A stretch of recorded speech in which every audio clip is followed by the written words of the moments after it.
Hi mga mams! Kamusta?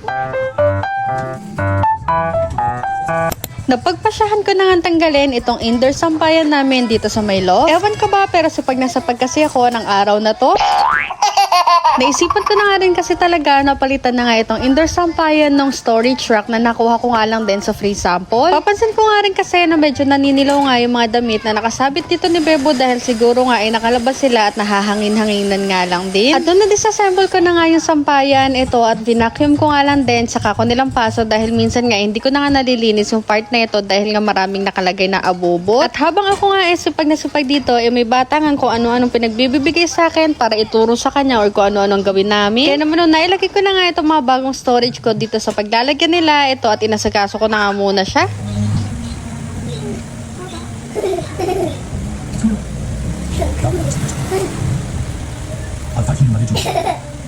O diba, ganyan lang naman yung gusto niya. Mag-blow ako ng bubble sa harap niya.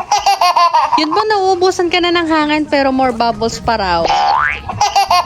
At sa kakakalkal ko nga na itong mga gamit namin ito at nakita nga lang din pala namin ni Bebo itong footprints niya nung newborn siya, 6 months at 1 year old. Sinukat ko ngayon sa paa niya ngayon at talaga namang napakalaki na nga rin ang diferensya ng mga footprints niya. Natural, lumalaki ang bata girl.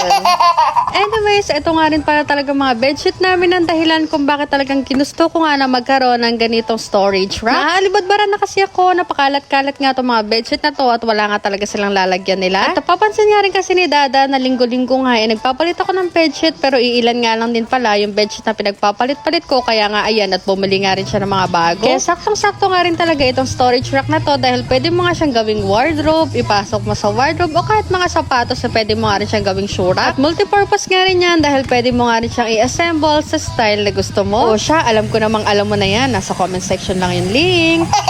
At sinagad-sagad ko na nga rin talaga ang kasipagan na to dahil pagkatapos kong ayusin ang mga gamit sa may rack ko ay ito at nag-vacuum na nga rin ako ng buong loft namin. Binaba na kasi ni Dada si Bebo ng oras na to at pagka ganito nga wala nang may istorbo sa akin gusto ko nga ilahati matapos ko. Pag kasi may batang nag-iistorbo sa akin talaga namang hindi ako matatapos kakalinis at kakaligpit nga ng ginagawa ko pati na nga rin ang kinakalat niya.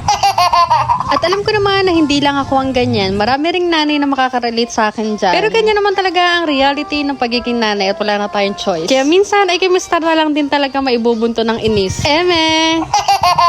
At eto nga, parang may instant peace of mind na naman nga si ate mo girl dahil mukhang malinis na naman nga ang bahay na to. Talaga naman kaaya-aya ng tignan. O siya ay nga muna ulit for today. Follow for more!